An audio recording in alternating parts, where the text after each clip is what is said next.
The following is a presentation of the Force Center podcast feed.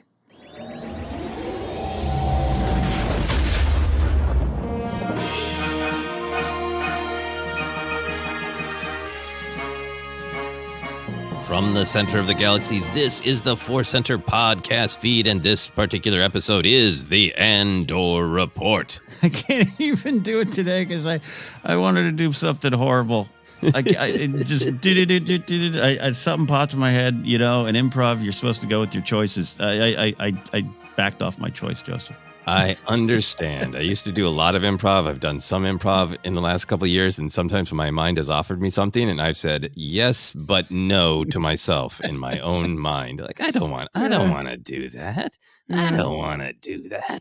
So I understand. If you're just checking us out for the first time, this is a thing that we've done with some of our shows like the Clone Wars Report and the Mandalorian Report of I say the such and such report, and then Ken comes in with a fun noise. And I think what we're revealing is a truth about this episode of Andor. Any noise that is associated with this episode is not fun. No. Is brutal a fair word? Was this a brutal experience, Ken? This episode was, and definitely the point. It's been the point of a lot of the episodes. I get it, and I love it. We're going to dive into it, but yeah. You can't do the sounds of screams of sentient species being wiped out of planets. You can't do the sounds of people dying. Yeah. So Here we are, the Andor Report. Yeah, the sounds of silence. You can't even do maybe a couple of the background Senate noises when Mothma is trying to appeal. And people are like, she's got a point. Long live the Empire. Boo. There's a straight up boo. Boo and toilets. They all exist in Star Wars. Lots of real world things exist in Star Wars. We are here to discuss episode 9, Nobody's Listening, with an exclamation point, written by Bo Williman, directed by Toby Haynes. This one is about 41 minutes of new story, based on multiple various interviews with creators. We've really learned a lot about the story structure of the season. The first 3 episodes were an arc. Then the second 3 episodes, then 7 was a sort of bridging episode. And now we're into this prison arc, this being the second episode of the prison arc. We always like to set up kind of where we were at and what our process was of watching, what our midnight experience was here on the West Coast. So set the scene, Ken. How did you go into this episode of Andor? Hard day's work. I mean, real hard day's work, recording shows and radio shows and, getting stand-up bits together. Just backbreaking work. But after a week of travel, long Force Center day on Monday, I hit about 9 o'clock and I was like, all right, I got 9 till midnight for Andor. I'm doing nothing. And I even had like a little show outline I needed to get to. I forgot. I just did it in the morning because I was like, I'm doing nothing. I shut down mentally. I was like, I'm just going to wait for Andor. Excited to get to it. I don't watch. They released like a clip, right, that kind of went around. Didn't look at that. I've tried to avoid interviews. We can discuss. There was an interview that maybe would lessen some of the impact of this episode. God bless you all if you do. Not a judgment, just for me. And especially when it's like 9 p.m., I'm almost there. And it paid off, and I had a lot of fun with this episode. Tough episode to have fun with. I enjoyed it. I took a lot from it, and I think I don't pour a drink. I just sit and wait. You just sit did you just sit quietly in front of the television doing literally nothing for 3 hours, a form of meditation? I wish. No, I certainly definitely played too many video games. But, excellent. Some baseball video games to get you ready for baseball. And our pal Ken Plume texted me going, come on, re-download Fortnite. They got Star Wars stuff. So I finally did it. I didn't play it. It was downloading while I was waiting for Andor. So that is the new, best part of playing video games. It's just the download, knowing fun is coming. I had a somewhat similar experience in terms of just being ready, bracing myself for Andor. I had a long day, some great work stuff, some challenging life stuff, stuff that's just life that I can't really talk about. But, some stuff that just reminds you, yep, life is hard and that is the way of things. And so it goes. But I was piled up with some of those hard life things until about 11:58. And then I set out my Andor action figure like I always did. And I had just a couple minutes to get ready. And I was just like, you know what? I know this one's going to be brutal. I sense it. I've seen some tweets indicating that. Brace for impact. And it's like, what if I just really tried to embrace that? So I poured my whiskey, as I often do. I got down a stormtrooper action figure and like, remember, this is about the brutality of the Empire. And there are there are lots of like brutal records, right, that people like to listen to. Sometimes when you're hurting, it feels good to listen to somebody else hurting. Yep. And I was really reminded of this will not be a long Frank Sinatra Center divergence, but particularly in some of his golden years in the 50s and 60s, he would alternate between a swinging album that's really upbeat, a celebration of life and love and romance, and then he would have his saloon song albums, which got progressively more and more depressing, like 45 minutes, a full album of just utter despair. When I was, young and having a hard time in relationships, I would just be like, I am in the mood to be utterly emotionally devastated by Frank Sinatra. And it's like, that's the zone I got to be in for Andor. It is like putting on my most depressing Frank Sinatra album. No One Cares is the most depressing one, in my opinion. But that got me in the right headspace to enjoy the brutality and the hardness of this episode.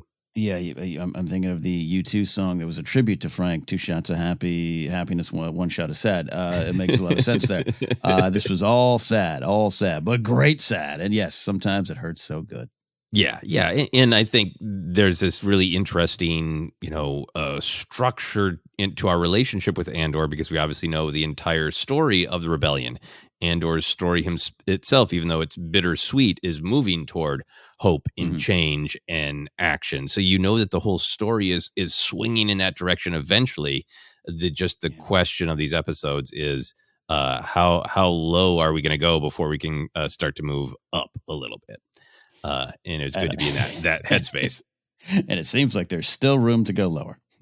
I think so, but there was, Well, let's get into the episode itself. I'll move on to my Frank Sinatra analogies to get back to Star Wars. What was your overall reaction to episode 9? Did you love it? Did you like it? Did you struggle with it at all? Or were you on its wavelength? No, I loved it. I really did love it. It's one of my favorite episodes of the season so far. And I was trying to analyze why, because a lot of it is the same kind of, and I don't mean that in a bad way, but like the same kind of tone, tenor, emotional beats of the previous episodes, actually of the entire season, right? A lot of intense whispered conversations. And a couple weeks ago, I struggled with it. I said that on the show. This week, I loved it. And I think it all comes down to the ending. I've been somewhat critical of the endings. I love a good, awkward downbeat or an emotional kind of send-off. I'm an early Wes Anderson film fan, and a lot of those movies ended on, it's an emotion, not an ending. And just go with that. I'm cool with that. I've struggled with it at times with Andor. I really have, where the episodes just kind of end. And it's like part of its passion for wanting to continue to hear the story, to listen to the story and learn the information that I so crave. But other times I just feel like, what are you doing to me? Like, what are you doing to us? Come on. I get it. But give me an ending, man. And this week had a nerd chill, let's do this kind of ending. Andy Serkis was fascinating and absolutely amazing. I see a lot of praise for him in this episode. A man who's certainly lacked praise his entire career. But I really just felt it was firing on all cylinders and ended to that moment. And that's where I'll start. Just love that, love the feel. Yeah, no, I agree with you. I actually do think that this episode, while having some of the most harrowing, upsetting, moments and events so far, in my opinion, it was brutal. It was claustrophobic. It felt in some ways like, when we first met the old man Olaf, we were like, okay, I'm like looking at my imaginary watch going, and when does a bad thing happen to you? Because he's set up from that. Like, this felt like an hour of waiting for an old man to lose his hands in a prison factory accident, Like, same. It was brutal, and people are trapped in multiple ways. Bix and the prisoners physically, emotionally trapped. Mothma in her bank account is trapped, and her morals are trapped. No one and no information can be fully trusted. Utterly claustrophobic, And yet it had a drive to it that I feel like last episode was a lot about, going back to episode 7, announcement. Everybody sort of announces these intentions. And then in episode 8, people kind of try, and almost everyone but Meero fails to move forward. Yeah. In this episode just had much more drive of people saying we're close to the breaking point. Something's got to break. Something's got to break. Something's got to break. And I think that's what was so fist pumping about the ending is there's a lot going on in this episode, but you could track the whole thing is will Kino accept what is right in front of him in that catharsis of it breaking, in him accepting what we've all been screaming at the screen for an hour or more. That's just such a great big way to end. And I agree with you. Some of the endings I feel like they've ended on a great thematic note, but they haven't ended on the highest note. Like I believe it's episode 7 where Cassian is dragged away in the shouting, "I'm just a tourist," and the disaffected judge saying, "Take it up with the Emperor." That's kind of like the high note, the bump bump bump to end on, and then we end on this thematically appropriate moment of Syril. But it's a quieter moment, and this was the big moment. This was the biggest moment of the episode, and I think that gave it just this great punch and energy. Yeah. If this is a song, we're at the pre-chorus here, and we're all about to hit the dance floor, and just the beat's about to drop. Maybe no, I don't know. I don't want to assume episode 10's a happy-go-lucky chorus, but you know what I mean. Like, momentum, movement. Really felt it. I felt it all the way through this episode, and it was building. I didn't know this ending was coming, and I laughed earlier because I was like you. I was like, "Is this the scene where his hands get ripped off? Are we going to find? Are they going to pay off the hands thing that we've seen so far? And at least not yet. But it just felt. It felt like the music was building, literally in the score, but also thematically, just everything going on and built to that wonderful ending. Yeah. So the ending I think was powerful, but then also for me, I think one of the reasons that I enjoyed the episode is that at different points, Andor has been a little bit more swept along, right? I think he spent most of last episode as the title character, just kind of reacting, taking things in, but not fully making a choice. And it's a big thing for the title character to go an hour without really making a choice. So the fact that he was engaged, right? That he was trying to make all the information, trying to make the connections, cutting bathroom pipes, that he is the instigator, in this episode. And a great reminder that like Cassian has all these leadership skills, and that's what makes him valuable. He's not just another soul who needs to join the fight. All souls should join the fight. All souls should make a choice. But like Luthen's eye is on him. He's important to Rogue One because he has a set of skills, and it's great to see that and feel that. So he gave it that energy. And then there was this just great, weird, inverted energy where there's kind of a ton of momentum from the thrill of the Imperial hunt, where I'd be like, yeah, all right, things are happening. Wait, horrible things are happening. Horrible people are getting their way. And just the great bizarreness of hearing about a rebel heist only from the perspective of the Empire, right? When they're talking about a captured rebel pilot, we're so used to seeing that from the rebel pilot's perspective. And the Imperials are the one we don't really get into their headspace. So I did like that there was driving energy from the Imperial side. Yeah, and it's a great point too about the Andor thing. I think it's something I actually have enjoyed. I've seen it on Twitter. We've talked about it. Sometimes Andor seems a couple steps behind. What's going on? I'm a tourist. Hey, let's leave Marva. And I'm totally fine with that because I think this is tracking his journey. But I also do think it lends itself to feeling a little directionless, not the show, but just Andor, the character. You're waiting for him to catch up, right? And I felt all the way through. You're right. I think it was very intentionally played, obviously, with different energy from him. And I liked seeing that. I liked what we're getting there. There was a moment where I'm looking at him and Melshi, and I'm like, yeah, you boys get it. And you're going to make a difference. And I felt that too. So I love that. And this is one of my favorite episodes, just maybe in terms of plot. Like I said earlier, I think every episode has delivered obviously great themes and lessons, and the tension's been wonderful throughout. If you enjoy tension as a form of entertainment, but the reveals are building and they're getting better. We're getting connections. We got a little bit more. Mon and Vel was big. And we've all kind of taken this journey together. It's been plotting at times, I think. It's been deliberate and measured, and those aren't bad things. But it's been a test of modern audience patience in this binge age. And even I have the tendency to be like, yeah, next. I think that's a little bit of my problems in the endings. But everything is starting to feel well-earned.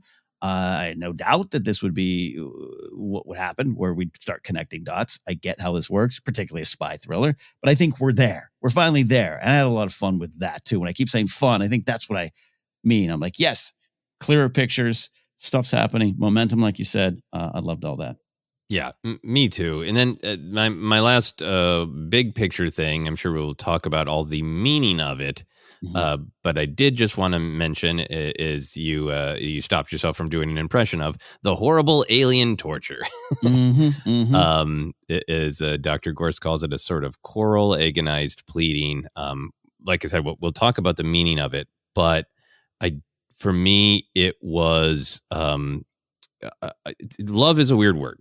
I'm very happy that this sort of pulp, bizarre, this is a wide galaxy full of different species with different interconnecting ways of being, and that there is weird mystery out there. Like Andor is a grounded, brutal show about the real impact of a real government on real people who have jobs and socks, right?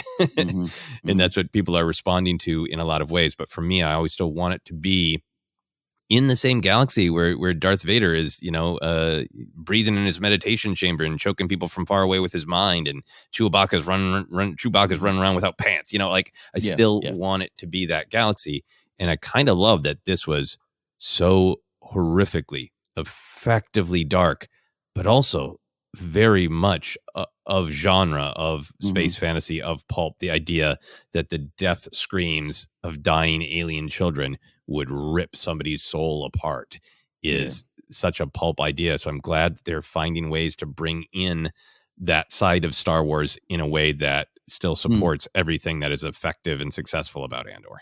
I am late to the game on this. I think it's an excellent point. And even as horrible as it was, we'll talk about the meaning of it. I had that like, who are those people? Like, what is it? A little bit of wonder. I am late to this. I'm sure it's been tweeted out. You've probably expressed it in some way as well, Joseph. But like, we always talk about, hey, Solo, kind of a Western Star Wars. Could we get horror in Star Wars? I'm like, oh, this is Star Wars doing sci-fi. I totally get it now. It's all coming together. The THX 113 of it all. A lot of people. Jen Landa had a wonderful TikTok video I watched on that. And I'm joking at my own expense here, but yeah, this week it really clicked in. It is that version of Star Wars in a way, because I've always been one that's like, Star Wars is fantasy. I don't really enjoy sci-fi as much, but you're feeling the sci-fi side effects here, and I love it. I do love that. Yeah, love is a weird word, but I get it. Yeah, and there's been Jennifer's video is great. There's been so much talk of the visual and thematic comparison to THX 1138, but this week I found myself really just thinking about the strange cultural journey of what that means. THX 1138 is presenting a lot of these ideas about tyranny versus personal freedom, and the rigid systems that crush your desire to be a human, right? But it was bleak and brutal and slow, and still, even when people watch it today, I saw a couple tweets this week. I finally gave it a chance. Not a very good movie. It was so bleak and brutal and slow that Lucas has said in various interviews that one of the many, many motivations for Star Wars, not the only one, is, hey, what if I take those ideas of tyranny, crushing personal freedom, and bake them into something faster and more fun so people actually absorb the ideas? And now we've come full circle. We're like, does Star Wars always have to be so fast and fun? Let's strip it down to just the bleak, brutal cruelty of THX 1138. Raw, clear issues of tyranny shoved in our face. Like good old THX 1138. And it's not to say that Andor isn't fun or forward moving, but it's just in terms of its desire, THX 1138 and Andor's desire to be the complete opposite of subtle about shoving the horror of tyranny and authoritarianism in your face. They are in lockstep. Yeah, that's a great point. Absolutely love it. It reminds me of some of the fights I have around Rise of Skywalker. It moved too fast. No, it's called Pulp Adventure, and you just seems to have, no. Different podcast episode in Force Center. Yeah, no, I absolutely love that. And I have two other things I want to say before we move on, but one of them that kind of ties into what you're saying here, because what the show has done, and going back to the roots with THX 1138. This show, I think it's personified a lot in Deedra Meero. We're going to talk about that. This episode definitely lets you know she's on the bad team. The idea of I'd love to hear the Empire's perspective on things. I get where that comes from. I get, especially early Claudia Gray stuff. You and I have talked about that, along with Jen, some of the novels. Hey, so some of the troopers didn't know. That phrase is out there. I want the show to show the Empire's perspective. And this episode is a lot about choice and choosing sides. And I hope this episode communicates that the choice is clear, and that the Empire's perspective is not one to try to understand. It's one to try to fight. Maybe you need to know where it comes from. Maybe you need to know the people who have that. But it's not to go, I get you. It's to go, I stand in front of you. And I think this episode, along with this series, but this episode was about that for me, and it jumped off the screen. No, I think we're probably in similar places. I thought a lot of what this episode was about was this idea of empathy, not just the characters, but really, really the show playing with the audience's empathy. And I think that gets to the heart of what you're talking about and what we always talk about when we talk about Imperial perspectives. For me, I feel very strongly the Imperials, the Empire rather, is horrific. It is awful. And I'm interested in having empathy for how do people get trapped in that system? How do people find themselves justifying what is clearly cruelty? How do people find a way to look away or care only about themselves? I love seeing the Imperial perspective to understand how individuals can convince themselves to go along with something that is clearly horrible. Yeah. This episode, it just slapped you in the face, I thought. Yeah. You said you had two other things. So what was the other big picture? Quick, it definitely could work it into the conversation, but in terms of an overall reaction, I call this Mon Mothma at home. I personally, Ken Napzok, coming into this series, expected this show to show the Mon Mothma that I thought I knew, and wanted to learn more of, which was a more sure-footed, in control, future rebel leader, also a rebel now. And I think that all exists. But this series continues to examine kind of the building blocks of her strength, which includes massive amount of doubt surrounding it, the fear, and understanding the cost. And I think that's been one of my favorite swerves. That character of Mothma still exists. All the things that I've loved about her over the years and written about or read and enjoyed and barfed up on a podcast here, all that's there. But they are drilling down on it. And I went in with a different expectation for the Mothma character. Then some of the interviews started coming out, and I was like, "Yeah, but cool." She's, and I enjoy that. There's a lot of worry, a lot of fear, a lot of doubt. I've enjoyed that for this character. It's made Mothma even more strong for me in the other pieces of media that I enjoy her in. Yeah, no, there's a lot of complexity to Mothma, and I definitely love the reminder that. It isn't just you declare a hero and you're a strong person, so you're always strong, right? The strength is that fear never goes away. Navigating a difficult path never goes away. The strength is to continue despite those truths. So seeing those truths, that she is constantly concerned about the cost and constantly battling, personal fear, and yet perseveres. That's the strength, not just the video game drop down menu. I chose strong character, so the character is always strong. Done. Yeah. So there you go. Final note. Overall, powerful stuff. And we'll see where our conversation goes. There's a possibility that maybe I made some notes in our canon section for the second half of the podcast to maybe talk about some of the Mothma stuff, and we'll see if we end up touching on it. But maybe we will come back to it. That is a possible future tease for the rest of this podcast, listeners. But for now, let's get into the big themes, the ideas at stake in this episode. I'm sure you have a lot of thoughts. We both hinted at some. So where did you go first? What did you feel? What hit you the most?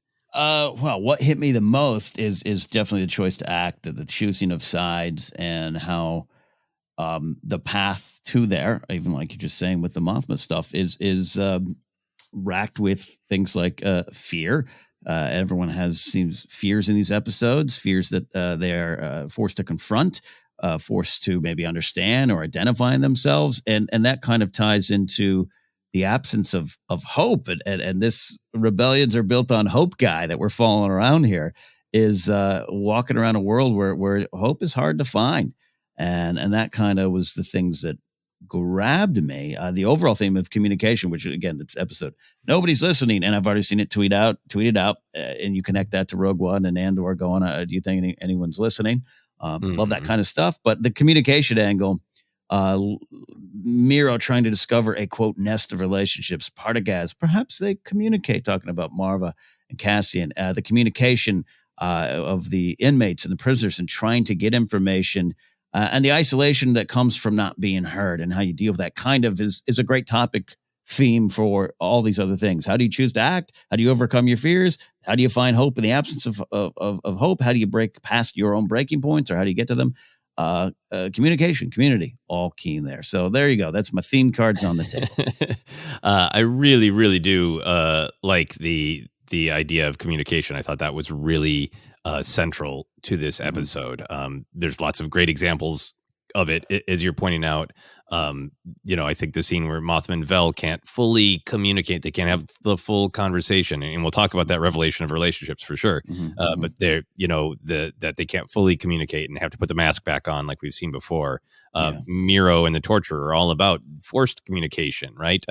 Senators turning off the lights of their pods to show we're not listening to what Mothma has to say anymore.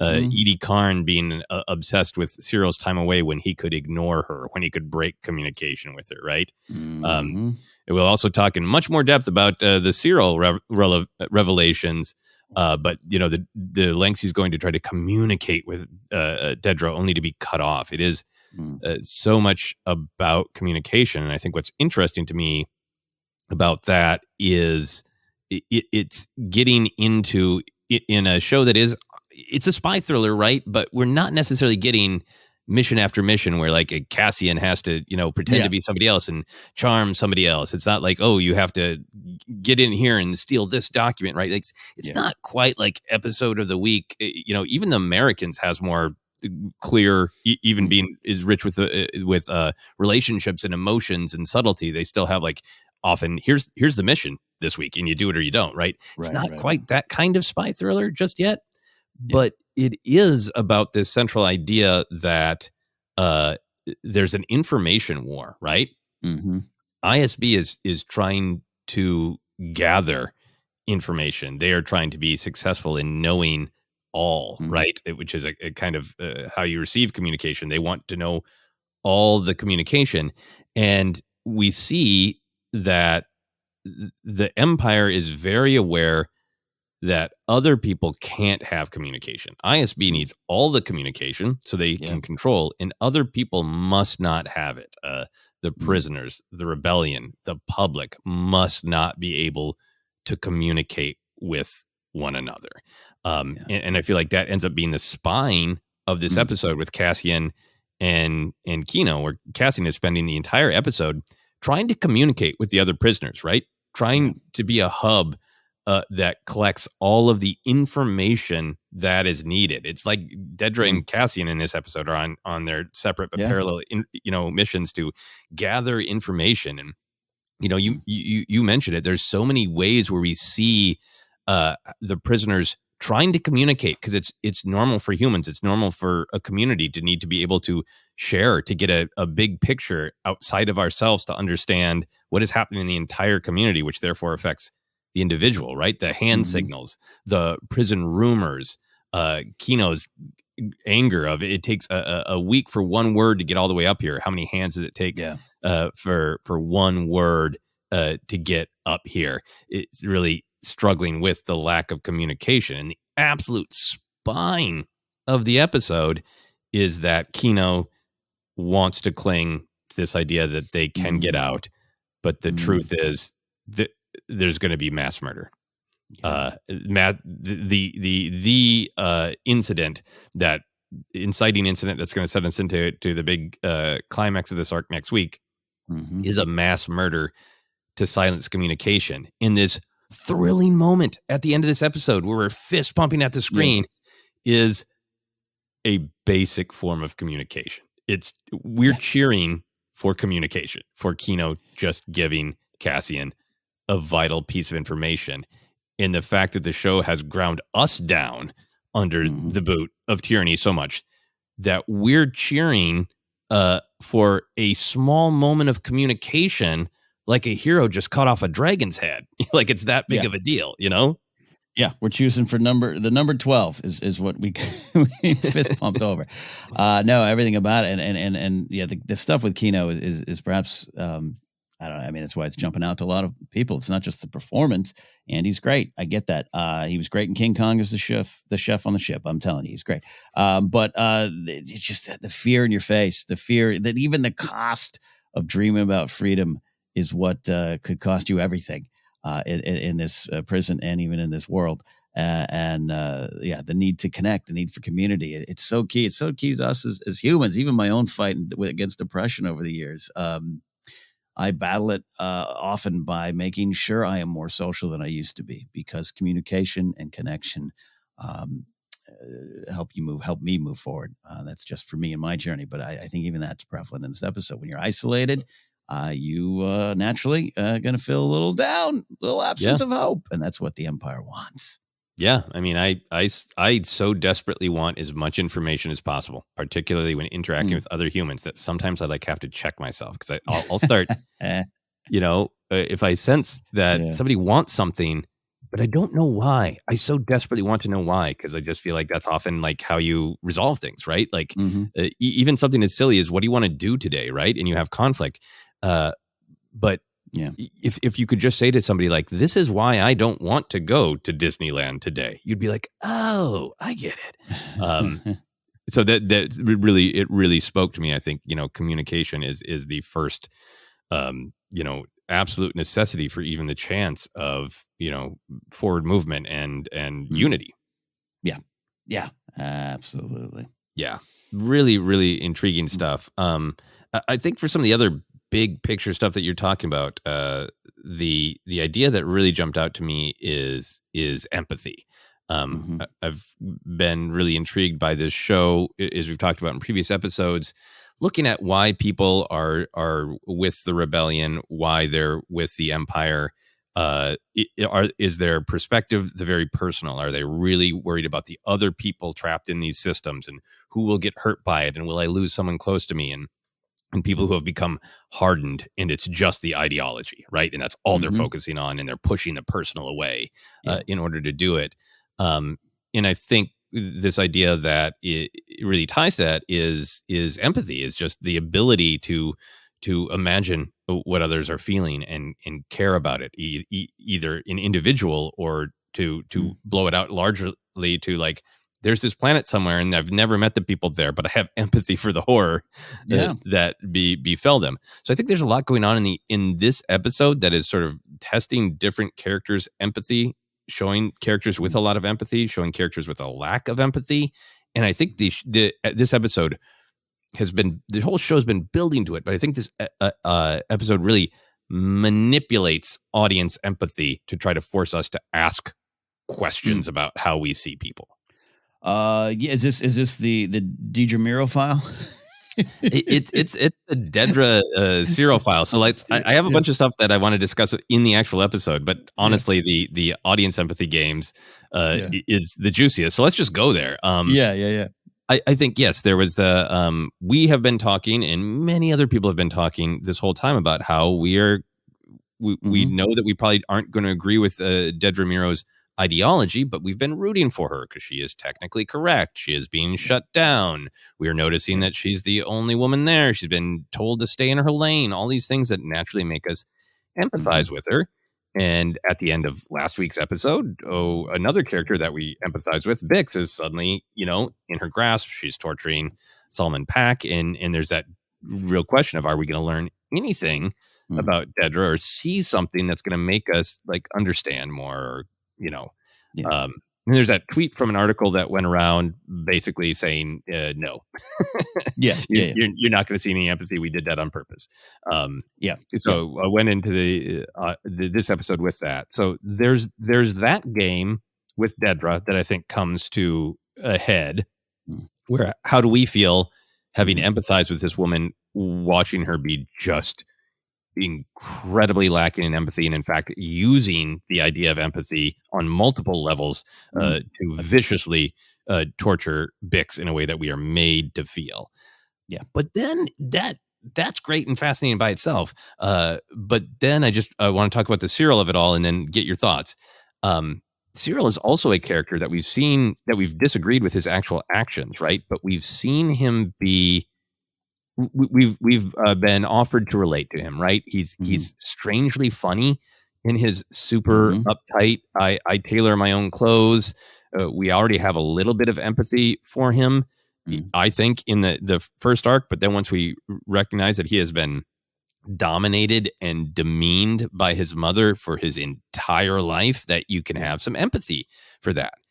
And I think this episode messes with us because we see yet another scene of Syril can't get through his breakfast crunchies without being dominated and demeaned by his mother. And suddenly Syril has a win in that scene, right? She is just like, you are a piece of bleep. You're useless. And he's like, actually, I got a promotion, and switch flips, right? And suddenly he's got a win. He suddenly has power over his mother for the first time. She's happy with him for the first time. So by the time the Deedra and Syril come together, I think, speaking generally, and or for myself, if you disagree, I understand. We've lost all empathy for Deedra, right? She's vicious, and we've gained a little bit of empathy in this episode for Syril, and then that's swapped again, where suddenly Syril is an unhinged stalker, separated from reality, who is obsessing on Deedra as a woman who is there to give him validation. He needs her to fit into his fantasy, some extremely disturbing real life things that we should all be very cautious of. And suddenly it's flipped again, in my opinion, where you're like, oh, hey, Syril, don't do that to our Deedra. Yeah, and gentlemen of the world listening, I think it's absolutely a very real world situation going on here with this guy. It was frightening, and this episode, it being about the choice to act, choosing of sides. Wow, what a heroic thing to ask, right? And we're looking at our rebels, and we've got some great lines from Vel, and a lot of people committing here. I think the other side of that is reminding us that these two characters in particular have chosen as well. And you can try to understand it. Look, the Edie Karn stuff is fantastic.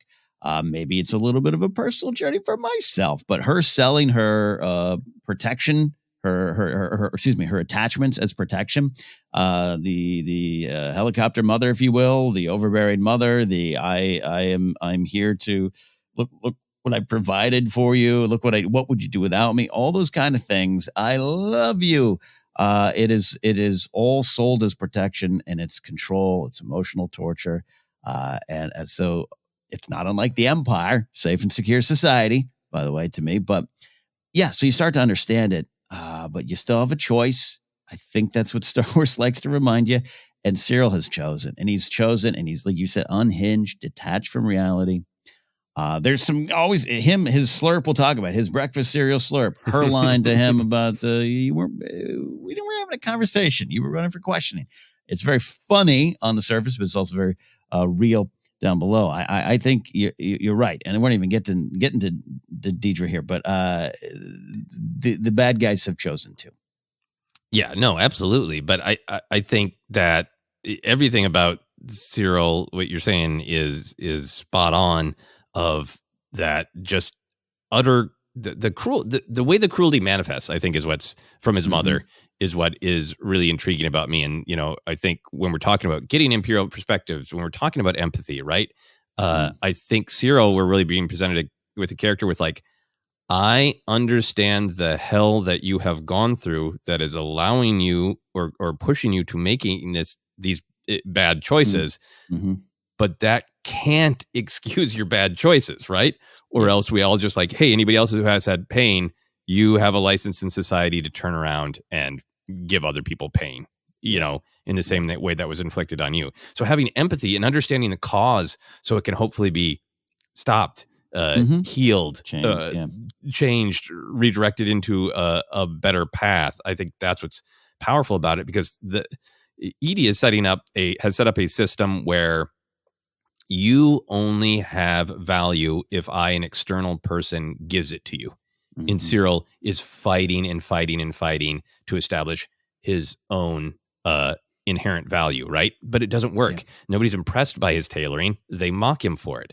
He can't give a rousing speech. He's trying to pick himself up and have his own power, but he is not being fulfilled by that. So he pushes his mother away and turns around to this other woman and said, my mother has made this cruel hole in me where I can only have value if a woman gives it to me. Hey, I'm going to stalk you and tell you, you need to give me this validation. He kind of implies like I was ready to die, but then I realized there was justice and beauty in the galaxy. And just like, here, Deedra, you are entirely responsible for my existence, right? Yeah. And that is a haunting, upsetting, extremely real world thing. And I think pointing it out is not to justify it, not to go, see, this is why so many men behave poorly, right? Yeah. But we need to see it, understand it, so we can address it, right? And I don't mean it at all as like, this is why everybody should be nice to men all the time, right? But I think it's like, we have to understand some of the roots of the problems so that we can try to ask ourselves as a society, how do we address that? How do we take damaged men who've been trained that they can only get validation by demanding a woman give it to them? How can we stop that? Because that's horrible. Yeah, and the feeling that you have the right to take it flows out of this one there. Yeah, and understanding the steps that lead to this does not justify where it goes. Absolutely, no confusion there. And it was perhaps one of the most haunting scenes for me personally, just to see where it goes and how Deedra's reacting to it. We'll find out, and that's a little different. And it was interesting, just even from her perspective. But it all part of this theme, and made Edie pretty scary for me too. Yeah, I thought it was extra powerful because this is the episode where, for the first half, you're like, okay, well, I understand why we empathized with Deedra, but we can't anymore. And then we're literally seeing new information about Syril through her eyes, in my opinion. Maybe other people experienced it differently, but I think we kind of expected, Syril to find some clever manipulation, to be brought into the ISB, brought into the Empire. We almost expected to see his fantasy that he describes, work out of like, I bring you this valued information, and and Deedra's like, yes, we both believe in the Empire. Great, let's shake hands and work together. Yeah. And so we're almost living through his fantasy of that's kind of what we expect, and instead there's this like, hey, wait, is he a stalker? And that's literally, like, we're asking ourselves that as the audience, is literally crossing Deedra's face. So suddenly we're back with empathizing with her. We're literally asking the same question she is. Yeah, no, even going back to, I love that you said about, like, we almost expect it. Maybe in other properties we would get this, or even maybe other Star Wars stories might get it. Who knows? Of when he's like, I could be of use to you, that you expect her to be like, oh, this guy could be of use to us. I like that in this episode. She's like, I didn't get you promoted. I cleaned your record up, and I could have you punished right. I could have you arrested right now. She keeps saying, no, I didn't do any of this, and him being like, yes, my dream's coming true. Yeah, just a total separation from reality, right? Yeah, like he's still thinking that conversation was something it wasn't. So I guess part of what I'm curious about is, did you feel manipulated is a strong word, and I don't mean it in a negative way, because I think the writing team is making, distinct, specific choices to make the show engaging and powerful. But did you feel any sort of emotional whiplash of your empathy in which characters you are relating to, being whipped around? How did that affect you? I think it affected me more with Meero in this episode. only because, I've been one of the ones too saying, we both been saying it, but like right from the get go of like, what, I kind of like her. Like, this is kind of weird. And to have the shoe drop. And I think I definitely was expecting it. And both of these paths taken by these characters are not necessarily surprising. I think I was relieved, if is a weird word, but I'll say it, is relieved with Karn to be like, oh yeah, no, this what we thought is what we're getting with this guy. A bit of a sociopath, bit of all those things. And again, I'm saying those terms to say, like, I understand where he's coming from. But now we know what we're dealing with, and maybe we can deal with it. But her on the other side, she's terrifying, and terrifying in ways she hasn't previously been. I thought early on too. I thought she's definitely a believer, definitely Imperial. But I didn't know what she would do in the field, right? Then we're starting to see that slowly unravel. She's great, intense in the office, getting what she wants, wins the office politics wars, which is, I think, we're all kind of cheering for. At least I was. See that shoe drop for her was also kind of, all right, I get what we're dealing with. But I'm still, it's so good that just as a fan, I'm like, I want to see her succeed so that then she could also die. I don't know. Yeah, I think I'm really interested to see where the show takes it with, if we ever get a sense of there's no flashy origin story. She was just born, we're not born, but raised in the Empire, raised during the Clone Wars. The Republic was right. The Empire is right. And anybody who defies it is wrong. And we are justified in lying, killing, torturing, because we are the right, we are the might, and anybody who challenges that deserves what they get. If there's any motivation for that, or if she's just bought in that she's all ideology and not there's no personal motivation. She is an utterly fascinating character, and I think another just part of our desire to see things from her perspective is we're introduced to her understanding the rebels, right? She understands how they would build their system, which makes us ask, okay, if she understands how they would build their system, does she understand why they would do it? And the answer appears to be she doesn't give a damn. Doesn't care. Yeah. You're doing it. Yeah. No empathy. I think when we're talking about empathy and your headline of how people are making choices, I think we're talking very similarly about the same things, because I think to me the idea of who has empathy and who doesn't is leading to what choices they're making, right? And the spine of this episode, the prison story, to me is just totally about empathy, right? We are asked as the audience to have empathy for Olaf. Clearly, everybody working that table has empathy for Olaf. I think it was a big deal that we knew the fact that one table loses every day and gets shocked. But seeing that they don't get, we saw it this episode, right? We, the audience, saw it. And we saw the prisoners seeing it, which the last episode almost had this like era where you could maybe marvel at the Empire's successful manipulation of humans' ability to gamify everything, right? We can keep them in line by turning it into a game. And then this episode almost said, can we though? Because they have empathy. And how far can you push this cruel game before empathy breaks it?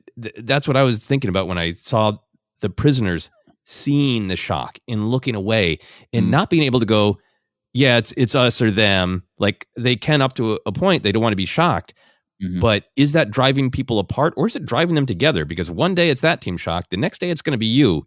And pretty soon that us versus them game they've created, how long is that going to last before it breaks, And that's the ultimate structure of the episode, of Kino being somebody who clearly has empathy, so much empathy that he punches Melshi for claiming that people are just going to die here.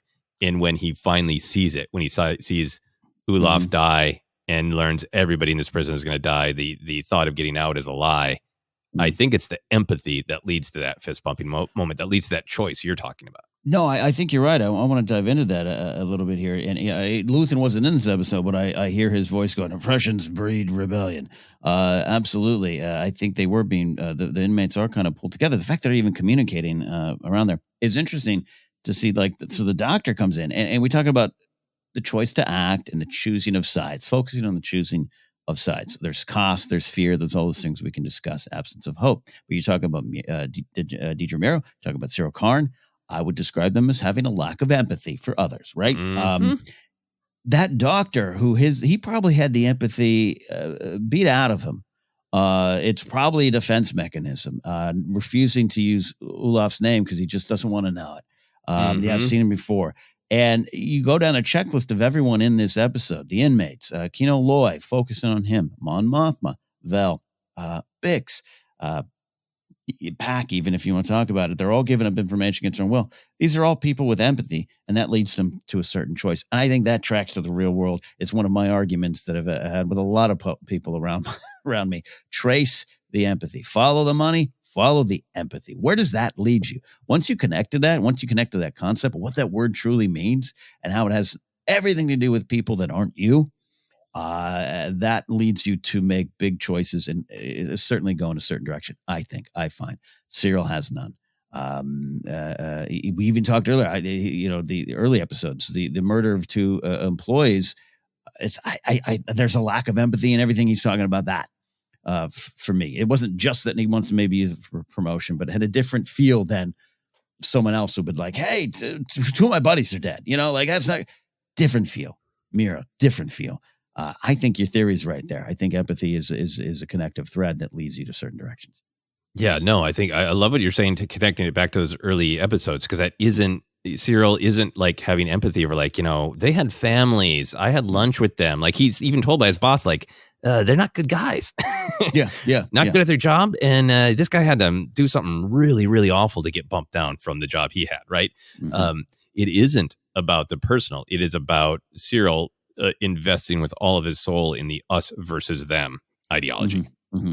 Yeah. And I think that, as always, we try to give a little bit of an awooga warning when we go into real world stuff. But I think that is absolutely reflecting real world stuff of, I think most people have a tendency toward empathy. Most people will be kind to their literal neighbor if they truly see them in pain, right? Yeah. But when you blow that up to a larger context and you get into things like social programs, which, I know they can always, social programs can always be made better, but a lot of the debate isn't about how can we make this social program better? It's you want to have a social program because you have empathy and the idea that this will help everyone.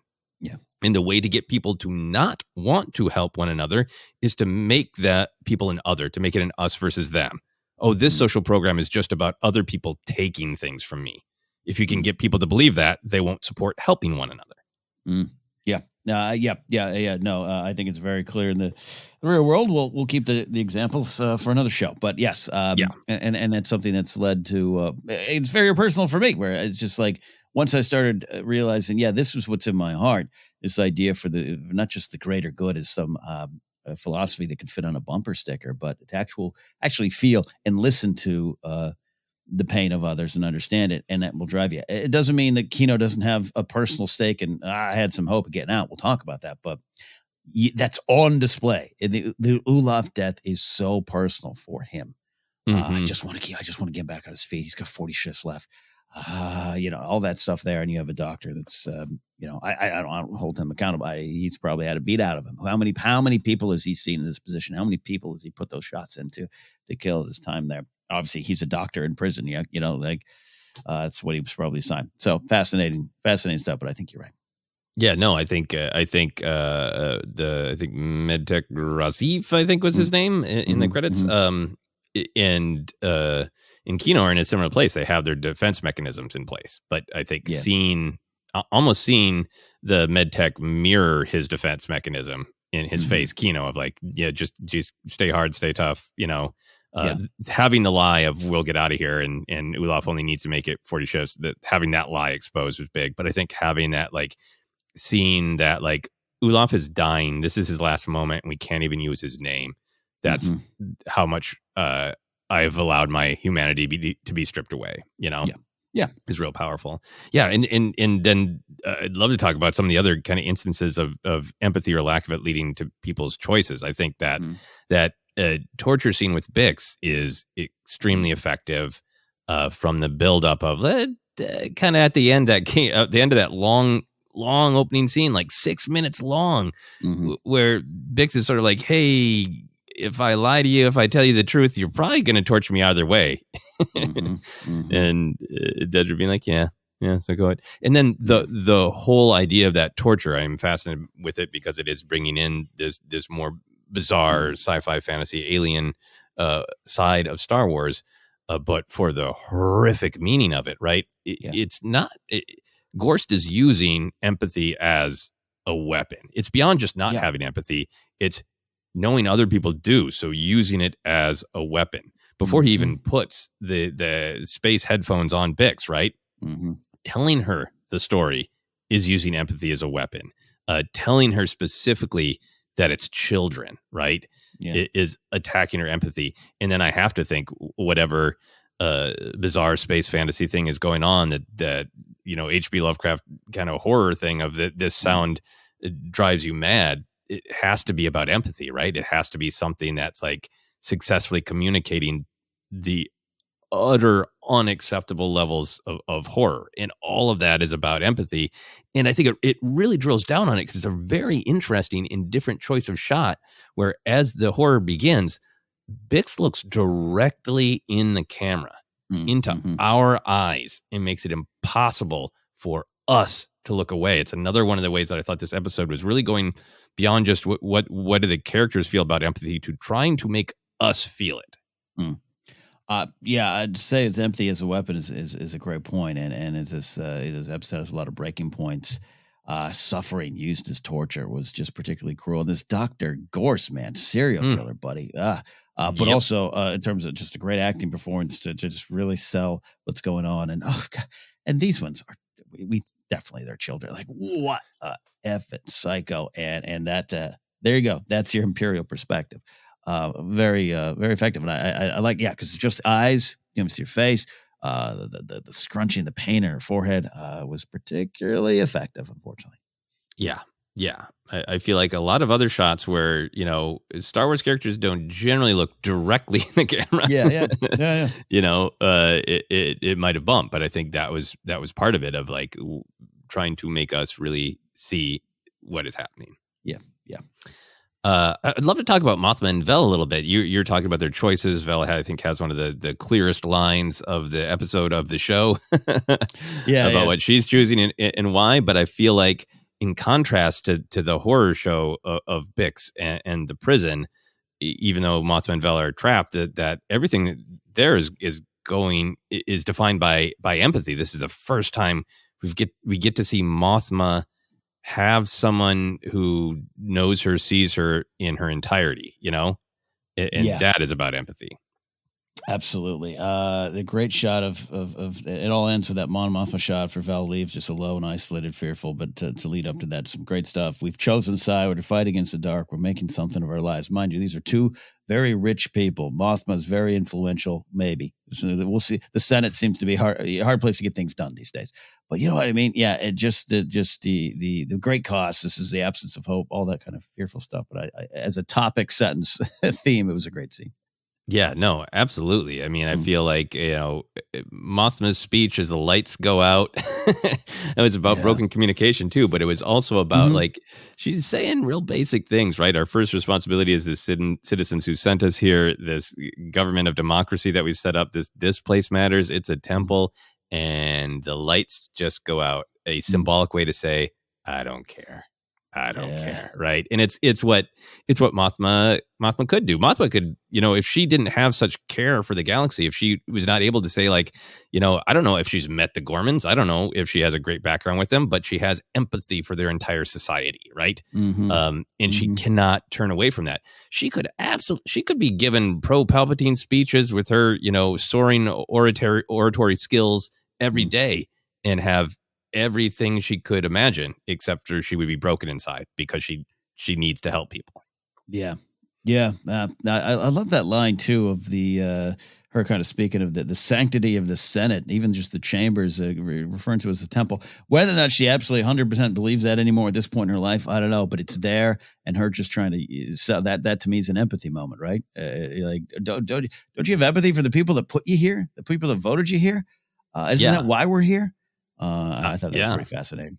I think she has like deep belief in democracy. I think it's why she's like, yeah, Jin's right, but I got to let the Alliance vote the way they're going to vote. I'm not going to be, I believe in democracy, right? I think she knows that she's, that scene was so great. Cause like, when she's, feeling her strength in getting Tay on her side, she's like, I know what I'm doing. I'm just being an irritation, right? So she kind of knows that this speech is not going to go anywhere. She's just being an irritation, right?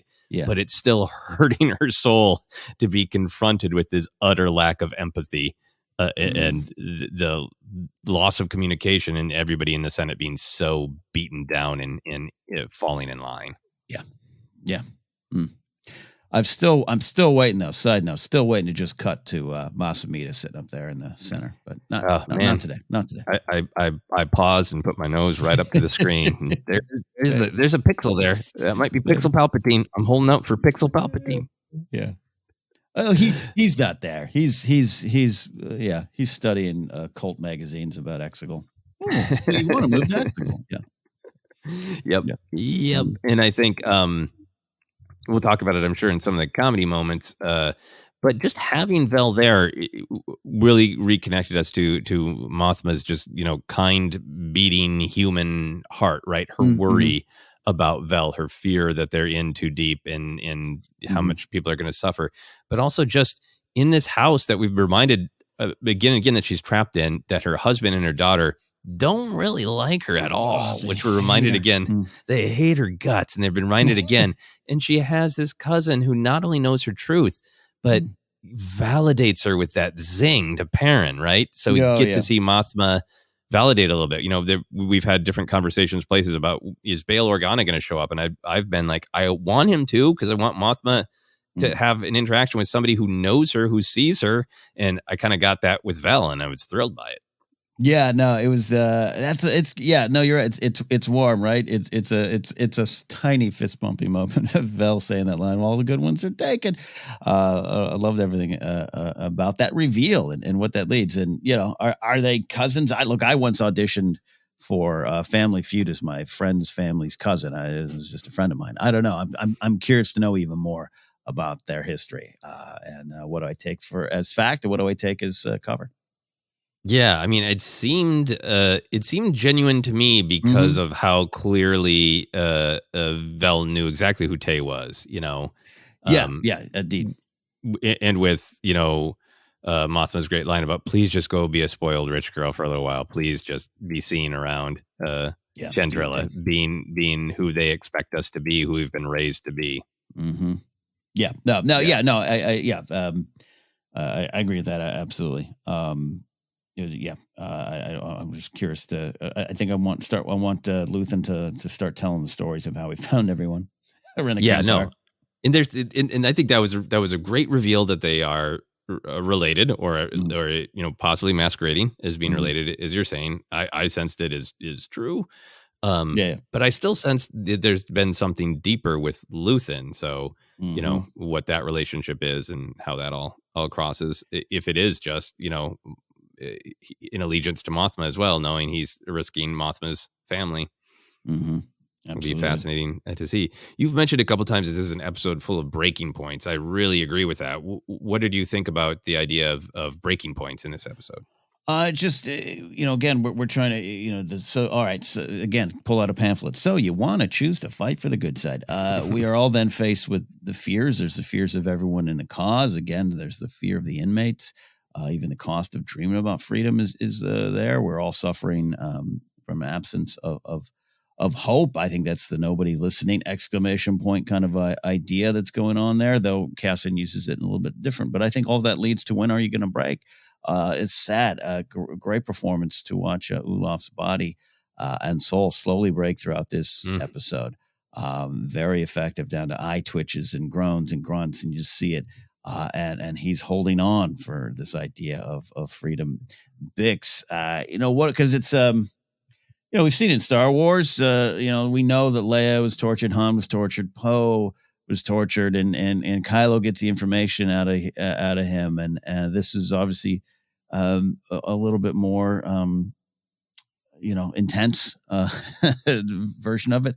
But to see her kind of be like, I don't think she goes in like a typical, like, I ain't going to tell you nothing type of attitude, but she's ready to fight. She's trading some barbs as she can with Meero.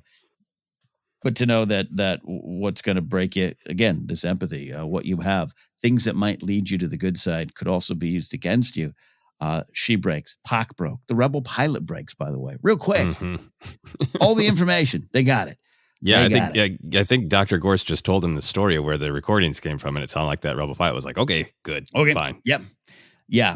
So Kino has perhaps the biggest one, and that's when he breaks it to me reconnects him with his or moves him forward, I should say, not reconnects. Mm-hmm. So yeah, it was just fascinating to have different angles of looking at how we break and when we break and what causes us to break. Yeah, no, I totally agree. I think, with Bix, a similar thing is going on in the prison of like we are taking away options and options and options, and of course people are going to break when you take away all of their options, right? Yeah. I think there's a great contrast where Edie Karn goes on about almost breaking when Syril was away. Says, what if I'd let your neglect drive me insane? So to see the contrast of like this just, guilt monster, helicopter parent. Using that idea of I could have broken under the pressure of you not calling me enough. To see her use fault. That. Yeah. To see her use that in contrast to seeing, good people actually tortured, worked to death. It made me hate Edie even more. yeah, working through some issues with Edie. You're not alone. It's probably obvious.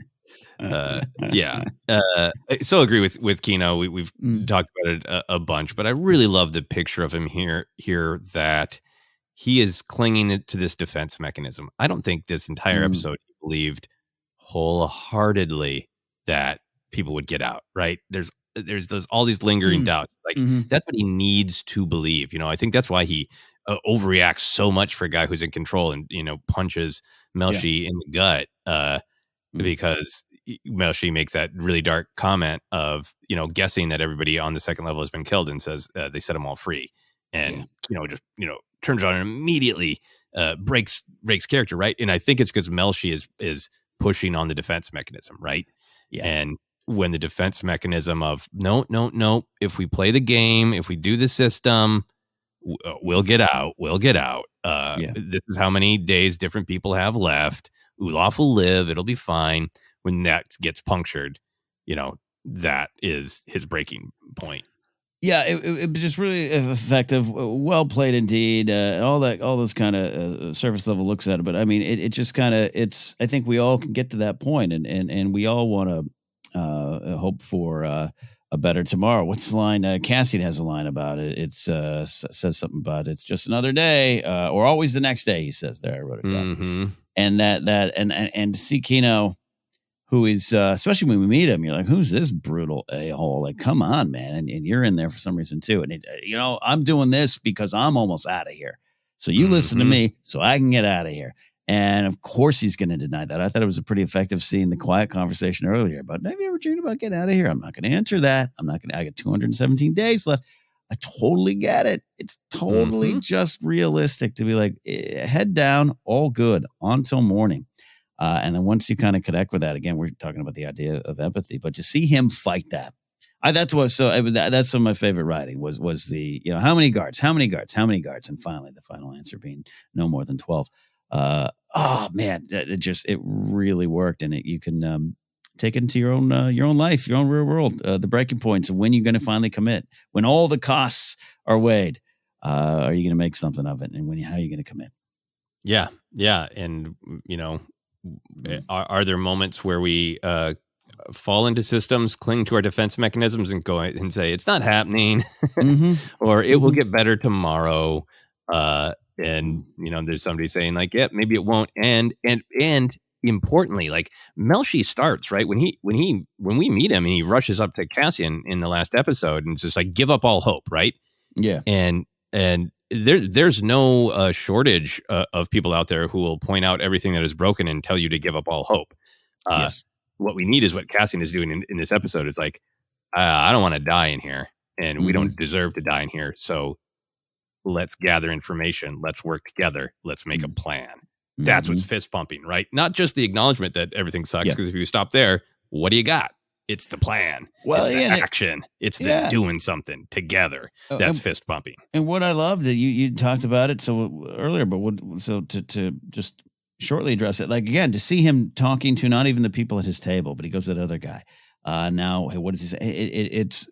You start to see Cassian, the rebel, Cassian, the leader of a spy network, Cassian, the leader, maybe what Luthen saw in him more than a piece of equipment stolen from a steer guard.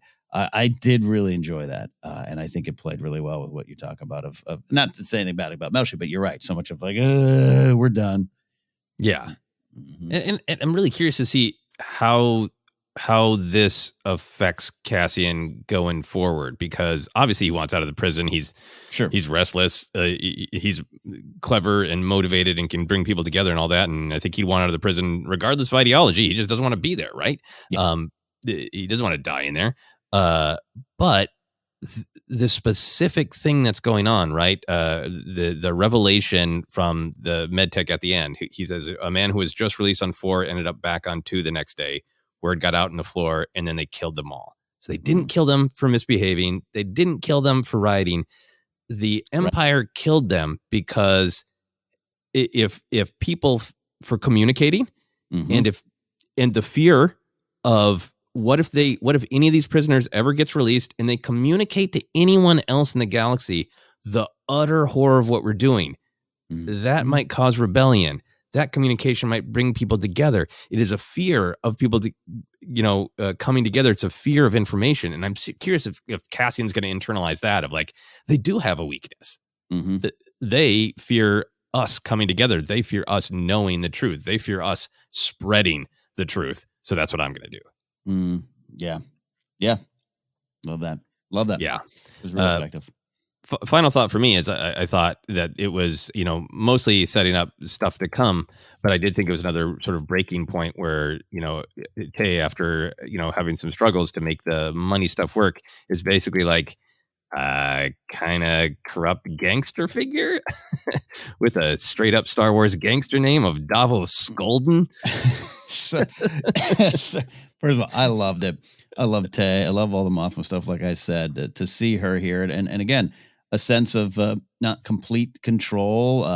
We know her as very calm and serene. She's played that way because of what we saw in Return of the Jedi. Rogue One, very similar as well. Not that there's not a lot going on. I love that about Mothma, but to see this and to see this, the great name. By the way, side note, I was laughing of, Andor's not supposed to, it's a different kind of Star Wars. I keep hearing on the internet over there, but that is a Star Wars name if I've ever heard one. Someone's seen a Star Wars film. But yeah, there's something about it. I love that it ain't going to be easy. It can't be clean, but you still have the choice of how you do the fight. I think the stuff last week of connection, Luthen, saying that stuff to Saw. I think you made a great point, Joseph, of great Saw. You've been doing this for how many years now? And what have you actually accomplished? That's important. But now we have Mothma in her own home realizing, oh God, this is not, it's not going to be easy. And she's got to do it. Love it. Yeah. Part of the cost.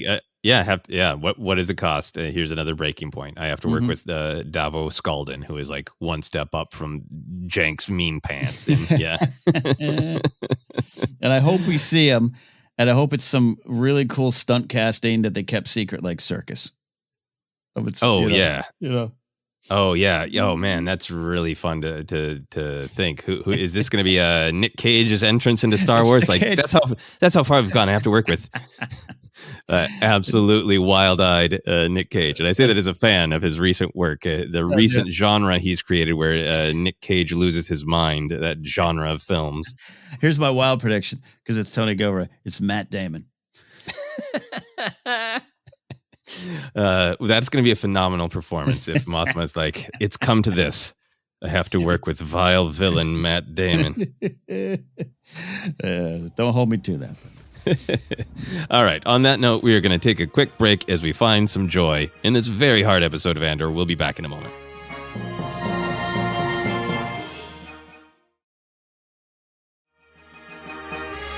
And we are back to continue discussing episode 9 of Andor. Nobody's listening. An upsetting title for a podcast. We talked about a lot of the big ideas. I'm sure we'll revisit them as we get into some of the nuts and bolts. We always like to talk about canon surprises, fun connections. I didn't think there was really a ton going on in this episode. We had a mention of Kafrene, the Ring of Kafrene, where Rogue One, we start out seeing Andor there and the sad fate of Tivik. So that to me felt fun because it didn't feel just like we are making references specifically to Rogue One, which this show is a prequel to, but also but setting up Kafrene's place in the galaxy. How did you feel about the Kafrene mention? Oh, what fun. What fun. No, I actually did like it. I think it's effective in the way you're talking about there. And I think that, to me, it's a lot of, there's a level of connections that I like, and some that I'm like, yeah, cool. They said a thing I know. I get that feeling, but this was, it felt lived in and earned like the rest of Andor. Yep. That's a place that has some amount of free movement. Another sort of canon thing that I absolutely loved. I haven't checked on the internet, but I'm sure there are multiple comparison tweets there, and people are slamming the retweet buttons. The Imperial torture door slam matching shot with A New Hope. That was great to me, partially because that's just always been one of my favorite shots in A New Hope. Here in Andor, the Bix's torture is happening and the door slams down and the camera kind of swoops up and follows some feet. Camera comes down with the door. And then we have that with Leia's torture. And it's a cool shot. It brings home kind of like the horror of the torture without, sort of graphically spending more time with the tortured person. And I've always liked this shot in A New Hope, but I think I really like it here because of, honestly, some of the discourse. Where people who are enjoying Andor, which I'm thrilled by, have, random people have been, saying things like this is great Star Wars because it's not Star Wars, or finally Star Wars gets real and all that. And I really get where that's coming from because Andor is drilling down into these ideas and making it so you can't look away. But I've also been really fascinated because these ideas that people are really intrigued by in Andor are being executed differently, but the ideas have always been there. And to see a shot in Andor that's a brutal episode about torture, and this shot is reminding us like, hey, remember that first bouncy, fun, good versus evil, breath of fresh air film, Star Wars in 1977. Leia Organa was tortured, and we had a shot like this to remind us of it. We didn't linger on it in the film. We moved on, but it's a reality of the character. For Leia, right? It's in going back to the beginning. It's in that first EU expanded universe novel, Splinter of Mind's Eye. She thinks about it. About it a ton in books and comics and publishing now. It's a huge deal that she was viciously tortured. And that one shot to me really connected all those thoughts of like, yep, it always hasn't been portrayed as explicitly, but the idea has always been there in Star Wars if you want to go back and think about it that way.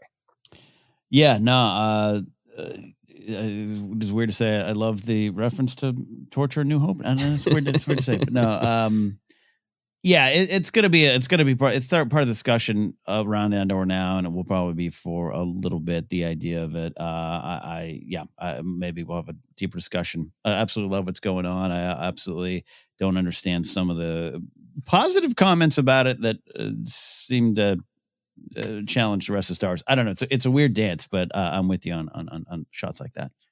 Yeah.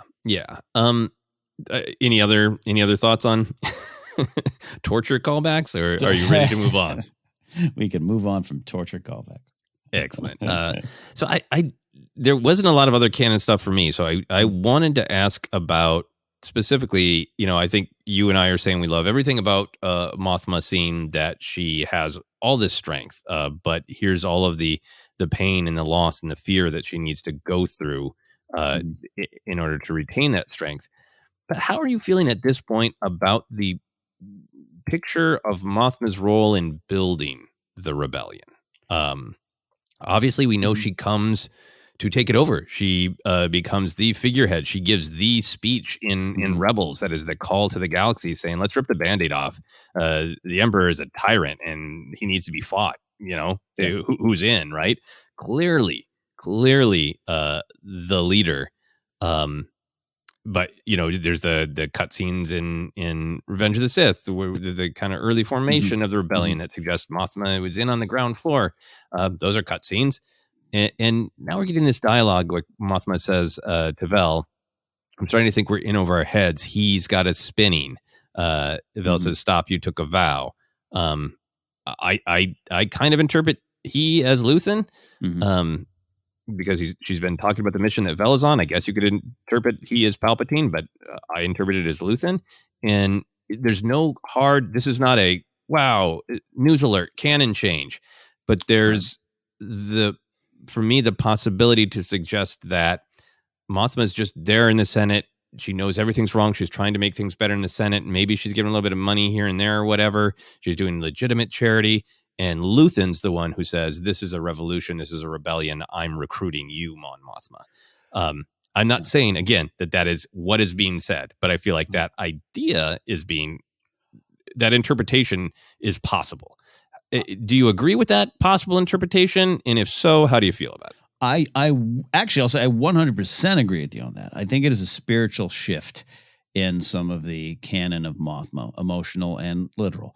Having recently just studied her for a project I did for fandom, going from what you're talking about, the delegation of 2000, which Padme and Bail Organa and Mothma were part of, and Palpatine's problems with them, and many of those senators being removed when he came into power in not so nice ways. There is something that this show is playing with, as I'll say, and I'm with you too. I don't think it's a giant canon switch. I think there's a lot of room. We're at 14 years, right? Of room. We got Bail saying stuff. Look, even Bail and Kenobi, I think it connects in a way of, we're still trying. There's ways to care. There's ways to do this. But it's getting harder. The Empire grows stronger every day. He's saying that a few years prior to this. So I really actually agree with you. I love what they're doing, and it unfolds some more, exposes some more layers to Mothma and makes the decisions more powerful, like I said up top. But it does challenge my view of the story a little bit. And not just because we haven't heard Luthen before. I get this show comes out when it comes out. You can't go back in time and add him in. But he was there. I think there's a lot of room for that. Maybe she tried something here with this cell. Maybe she did try with Saw, but their battle started early on. Saw's actions have already, some of the ones that we're familiar with, him rocket launching kids, has already happened. So I think there's some room, but I'll say this, since you brought it up, I'll say it. It is one of the things, if you're so super proud of not watching Star Wars, just make sure you're connecting with it. And I think Tony Gilroy has already said some things in interviews that he's aware of her Gorman speech.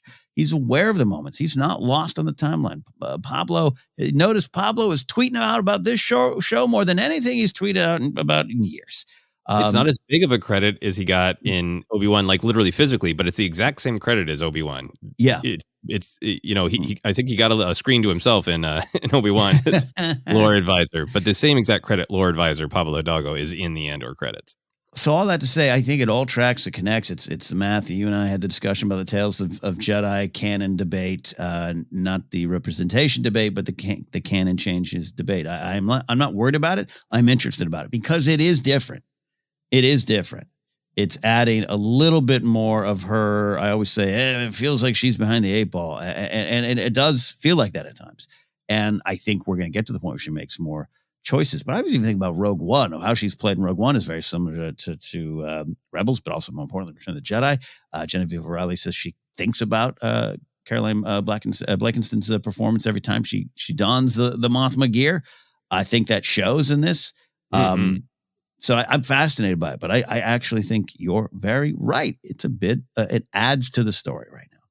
Yeah. And I think I really just want to have patience and see how much of Luthen's backstory they're that they're going to reveal. Because we've had this slow revelation with Mothma. We've seen the husband and the daughter Perrin and Lita, and then we've understood more about how much Chandrilan traditions are important, how long she's lived this life. We even got the great sort of canon confirmation that Lita feels that Tay is an old boyfriend. And that's Vel's like, hey, you gonna do anything about that? And Mothma's I got enough problems. So my point is we are learning more and more about Mothma. We are learning more and more about Luthen, and I think I really perk up at the suggestion that Luthen started the rebellion. Because I think I feel like the story of Star Wars has been that many pockets of rebellion start, and then my assumption from various storytelling over the years is that Mothma is the one who pulls it together and makes it an alliance, and that could still be the story because Luthen has a network, right? But I'm just I'm just very curious to see how that story all plays out. And I'm always open to new information and different information. Learning something that we didn't know before is not, to me, retroactive continuity. Retroactive continuity is, to me, assigning a different meaning to something, not new information.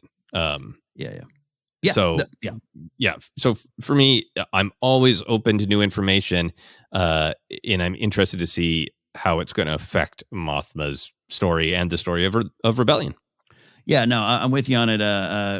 When it's all said and done, even after this first season, we'll see where a lot of it lays. But I agree with you on it, and I'm glad you brought it up because even up top, I said I love what they're doing. But even I said it's a swerve from what I thought the character would be doing, which doesn't make it bad. There's maybe 7 years ago she was a little bit, hey, we got to do this, and then malaise set in because no one wanted to listen. Luthen has not been successful in uniting everyone. He's trying. He's got a network. The network's in place. So I'm with you on that, and something we'll track going forward. Yeah, I think the most bottom line thing is if I am interpreting it correctly, which I could absolutely be wrong, and Mothma is saying he's got us spinning, you took a vow, it creates a picture where Mothma is not the leader of this rebellion. She is right now, she is an agent of Luthen.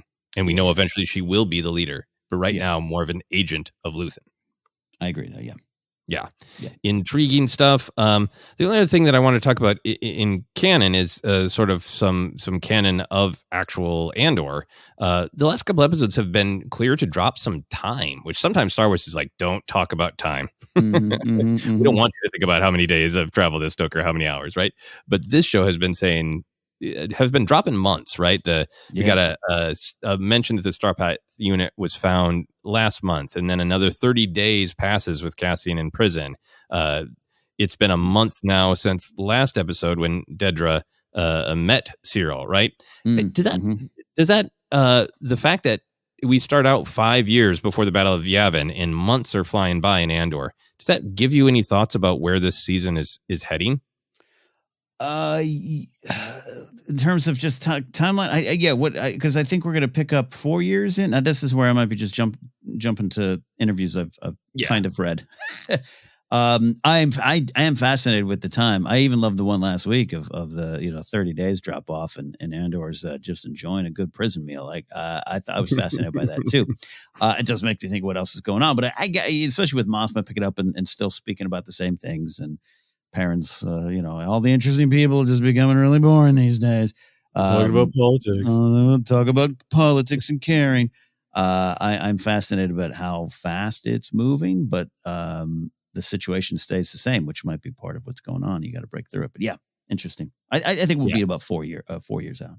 Yeah. I think I don't have any answers. It just made me curious of like, are we going to catch up with some other, event in the Star Wars timeline, which is fascinating. Final thing is other just canon from within Andor itself. the rebel cells that Saw listed off last episode are already coming into play with some of the Imperial gear from Ferrix being tracked to a safe house run by Maya Pei, who Saw mentioned. And then this captured pilot is from Anton Krieger's group. And we know that Saw's going to be saying, see, I told you, an ox. Slow. That's stupid. An ox. All right, now we go on to our shortest segment. Favorite action moments. Did you have a favorite action moment in this episode, Ken? Yeah, Edie Karn pouring the second bowl of cereal. Great action there.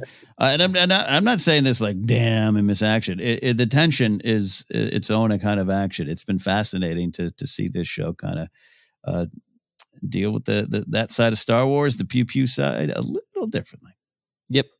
Keeping it real limited and bubbling under the surface, and then I assume there's going to be a lot of explosion, possibly literally in the prison next episode. My favorite action moment was Cassian sawing on that bathroom pipe. Yes. That was great. Right away to say, like, all right, he is active, he is doing things. What's going to happen with the bathroom pipe? Possibly longer than our action sequence. We're going to talk about favorite moments of comedy and whimsy. I think most of them are kind of a dark comedy again, but did you have some? Yeah, I think I accidentally mentioned them earlier, but it's hard not to. That cereal slurp from Syril. I mean, that's why I'm still holding. Like, there's 10% of me that still kind of likes him, and he's this haunting, horrible character. That was amazing. Passive aggressive cereal slurping is it is one of the most action filled and comedic moments of just like the only way to even begin to process my anger is to slurp milk as violently as possible. In that section, very dark comedy, but made me laugh of them fighting over Edie being in his room and cleaning, and just Syril saying, "You've been in my private box."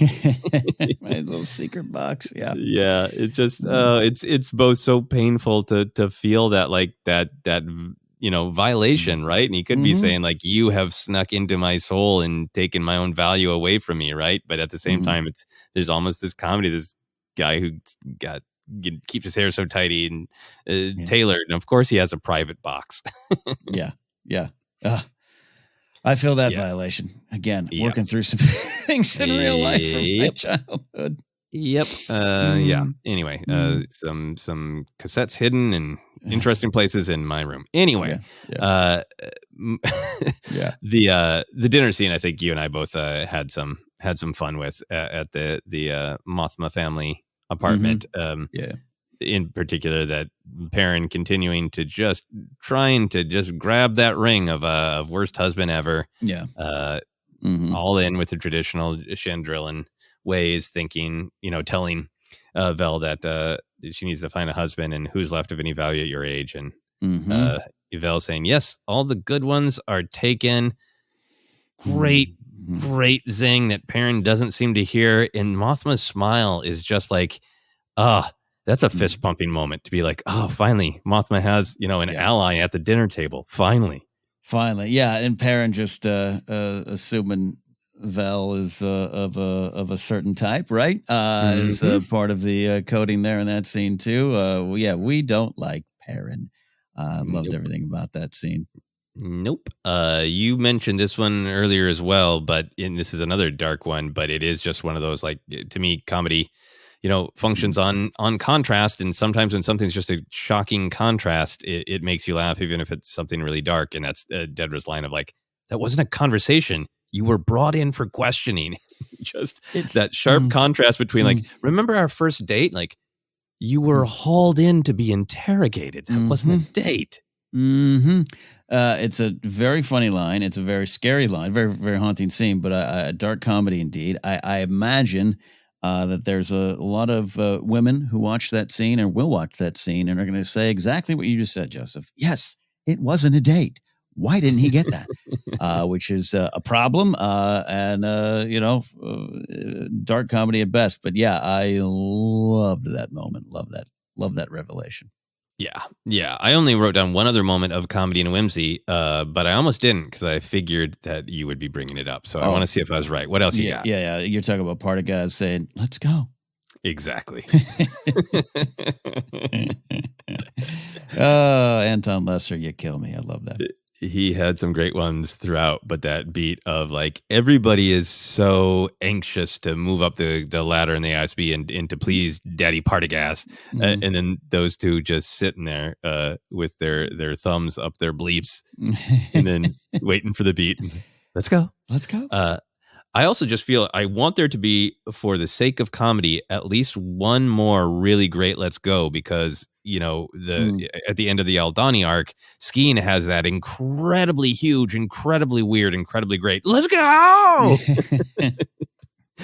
So now I just want a mashup of going back and forth between Skeen's really big "Let's go" and Partagas's really small "Let's go." There's gonna be if there's a jailbreak coming, we're gonna have to have a "Let's go." So I think it'll happen. Mm-hmm. Yeah, good Andy Serkis. Let's go. Let's see his takes. Well, this is an awkward one, but we got to include it because we do it every episode. Favorite Luthen line or noise?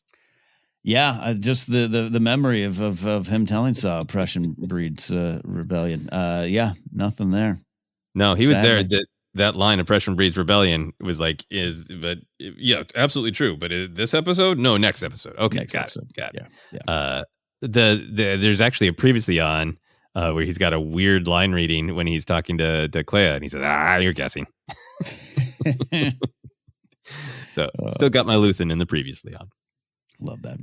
Is there anything that we haven't touched on that you wanted to? Nah, I think we covered it all. Again, not to reiterate it, I'm glad you brought up the Mothma stuff, both what we absolutely love about it, the questions we have, and I think it's a good reminder. It's okay to have some of these questions. Don't immediately take to Twitter with any of your hot Mothma canon retconning takes. Let it play out. Let it play I'm happy out. to have it's fair to ask them. I love asking the questions. Yeah, and it's really nice to be able to have a space where it feels like we can just raise a question, discuss the question, and say, hey, we'll see when and if the answer comes.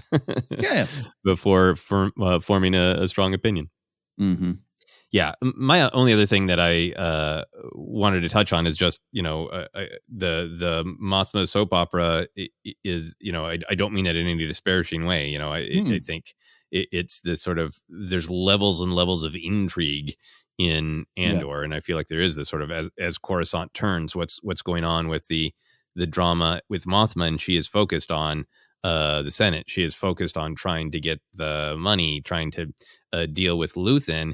And I feel like there's this really interesting drama that the stuff at home we keep being reminded is a problem, right? I think the fact that Lita, has a really pointed, Dad lets me do anything I want, and that this reminder that Lita doesn't like Tay and considers him an old boyfriend and sort of a further threat to her beloved father. It continues to make me feel like Mothma is understandably watching all these other problems, and Lita's going to be a major problem. Yeah, I still don't trust Lita. It's nice also, we keep saying Star Wars doing a Western, doing a horror, or doing sci-fi. This is Star Wars doing Kramer versus Kramer from about 1980. So absolutely love it. Yeah. So any predictions or hopes for a next episode? Man, I think we will have this prison break. We will have a large explosion of action. And I'm going to say this right now. I don't have hopes that Kino Loy is going to survive and join the rebellion. I think that will be a lesson of the cost of committing, sadly. Yeah, you know how you and I have talked over the years about all the great Star Wars storytelling where we meet new great rebel characters, and then we inevitably find out, yep, they were also at Endor behind this tree. And we've kind of joked about that, even if we love the characters of how packed the Endor force is going. I don't think Endor's adding many people to the Endor force. No. Here's what it's. You have Singer looking at Leia through his scope, looking over at Rex, who's looking over at Hera, and then Kino Loy has got Singer in his sights, while Iden Versio's sneaking behind him. That's what we're leading to, right? No, I think sadly we're gonna lose Kino. I believe Alphabet Squadron member watching Luke Skywalker at the pyre, right? Like it. Yeah. Anyway, which we don't have a problem with that, but it sometimes happens a lot. So. Yeah, but I don't think. Yeah, I think there's going to be a lot of tragedy in that prison break. I think Andor is very interested in the cost of rebelling and I think really turning the screws on this great story that they've set up of like, why wouldn't you try to escape that prison if your other option is death, no matter what? Yeah. But then there's also going to be the like, okay, but if you start a prison break and people die, is that a cost? And how you reckon with all that, I think it makes me think that the body count's going to be high. I'm very curious then for next episode to see if it is really just the prison break or if we get past the prison break, because I think the next really interesting question is, where does Cassian go? Who can he turn to? Who does he turn to? And will the finale really if Cassian is motivated, will his first act of rebellion be freedom fighting on Ferrix? Yeah, that makes some sense for me. And I think I kind of hope and feel it will go that way. Yeah. Okay, so to wrap up with a fun question, we always like to talk about what merch we would want based on these episodes. This is a brutal episode, so a harder question. So did you find any merch you wanted? Inspired by this episode. I do want that med kit, not the actual result there, but I would get a Star Wars med kit where I can just easily inject my ibuprofen in after a hard day. I think I could do that. Just a Star Wars Narkina 5 med kit set. Actually works. I would love that. Yeah. I would love Cassian's prison knife. Should be a fun, weird thing to advertise. Not actually sharp. It's dull, but it's a Target exclusive. You got to be there on the day to pre-order Cassian's prison knife. Yeah. And action figures, they've got one Mothma they've revealed, but man, her Senate outfit in the blue, I want a deluxe vintage 3 3/4 Mothma in the pod. Yeah. The pod would be easy. Yeah, absolutely. Easy. Yeah. And I'm curious, I know you like the Slurpee moment. Would you buy a Syril Karn action figure with slurping action where, you squeeze his legs and he brings the bowl to his mouth? Yeah, absolutely. Give me that. Absolutely. Someone who's been accused of slurping his cereal before, I will take this one. Excellent. Well, we found a little bit of joy in this very harrowing episode of Andor. Ken, you want to let people know where they can find us? Absolutely. We're the Force Center Podcast feed. We're on Twitter at Force Center Pod. We're on Instagram and YouTube as well. Subscribe over there. We're going to announce soon a mid-November, late November, I guess you should say, pre-Thanksgiving holiday season live Q&A episode. Man, that's a long title. It's going to fit well on a thumbnail. It's going to be there. So subscribe over on the YouTube channel so you don't miss that. We have a lot of fun doing those. We're on Facebook at Force Center Podcast. We are found on a lot of spots like Acast, Google Podcasts, Apple Podcasts, Spotify, Stitcher, TuneIn. If you're there and can rate and review, we'd appreciate that. Merch available at tpublic.com/user/Force Center. And you can support us directly at patreon.com/Force Center. From there, you get into our Discord server. Hey, follow me at Napzok across all social media platforms. And you can also go to my website, Napzok.com, update on events, comedy shows, other things I do. I have a new YouTube channel called Sports Card ASMR. You can check that out if that's your thing there. I have a radio show, Pop Rocket Radio on Mixcloud, and so many other things all found on that website. Joseph, where can they find you?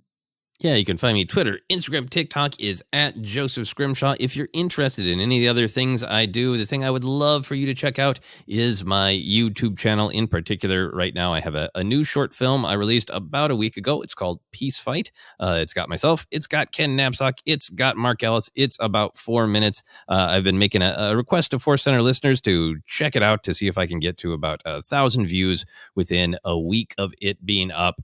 So many of you have watched the short film, made nice comments. So thank you all for doing that. If you're interested, please check it out. You can just go to YouTube and search Joseph Scrimshaw or Peace Fight, and it will pop right up. There you go. And with that is it for myself, for Ken, for Kino's New Resolve. This has been the Andor Report.